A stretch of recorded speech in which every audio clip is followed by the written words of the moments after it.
दिल लोकतंत्र प्रेम की एक अधूरी कहानी। प्यार वो एहसास है जो अंदर जाने का दिल करता है। यही एक एहसास मैं तुम्हें बताना चाहता हूँ। शाम का समय था, मैं अपने दोस्त का इंतजार कर रहा था। स्टेशन के बाहर हम लोग का बाहर खीरी यात्रा पर जाने का प्लान था और मैं जल्दी पहुँच गया था।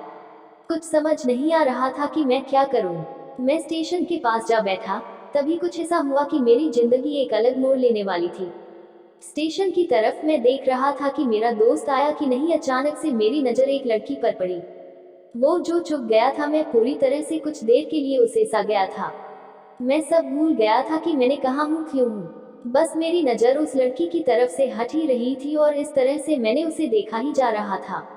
उसका मासूम चेहरा, उसकी छोटी छोटी आंखें, उसका मासूम सा चेहरा पे वो मासूम सी मानो कोई परी हो वो।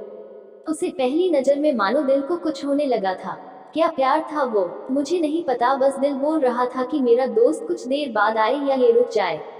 मुझे उसका नाम पता था, उसके बारे में बहुत कुछ पता चल रहा था, लेकिन कैसे करूं ये समझ नहीं आ रहा था। जब कुछ समझ नहीं आया तब मैंने बस भगवान से प्रार्थना की कि ये मेरी लड़की मेरे जीवन में आ जाए। वो जा रही थी, मेरी आंखों से मुझे दूर का फायदा हुआ। वो बातें करना था, उसकी दोस्ती निभानी थी और उसे अपने दिल की बात बतानी थी। लेकिन कैसे, यही सवाल बस बार बार मेरे मन में आ रहा था और मुझे बैकएंड लेने जा रहा था। मैंने फिर सोचा कि मेरी आंखें दूर होने से पहले मुझे इसका नाम पता चल जाए तो मैं इसे अपना बनल और प्रिय, भगवान ने ही उसे भेजा था मेरे लिए। ये मुझे समझ आया कि भगवान ने चमत्कार कर दिया। रूप से आवाज आई, प्रिय यहाँ हूँ। फिर वो पीछे देखा तो मैंने वहां देखा कि एक लड़की ने आवाज दी थी और वो उसके पास चली गई।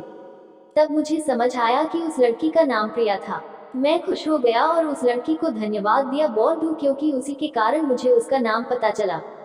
बस तभी मैंने ठान लिया अब उसे अपना बनाना है, उसे अपनी जिंदगी में लाना है। फिर तभी मुझे उसके पीछे जाने लगा कि अचानक ही पीछे से एक हाथ आ गया। पीछे देखा तो दोस्त बन गया था। अब मैं क्या करूं समझ नहीं आ रहा था। मैं क्या करूं उनसे, कैसे मन करूं उनसे, कैसे जाऊं मैं उसके पीछे। मुझे इसी सोच में तब तक लगा जब तक वो मेरी आंखों से दूर जा चुकी थी। दिल रोने लगा था और तभी मुझे ऐसा लगा कि जैसे सब कुछ एक सपना सा था, बस और आंख खुली तो सपना टूट गया। मैं अपने दोस्त के साथ गया था लेकिन पूरी तरह से उसी के बारे में सोच रहा था। मानो मेरा दिल अब उसकी प्रोस्पेक्ट से अरेस्ट को तैयार ही नहीं था। दूसरे दिन मैंने कॉलेज की तैयारी की और मैं कॉलेज पहुंचा और बेंच पे जा बैठा। तभी दोस्त ने फोन किया और कहा, देखो तुम्हारे कॉलेज में एक नई लड़की आई है। मेरा मन अभी भी बस वही के वेलकम टू आवर चैनल अखिंडी कहानी।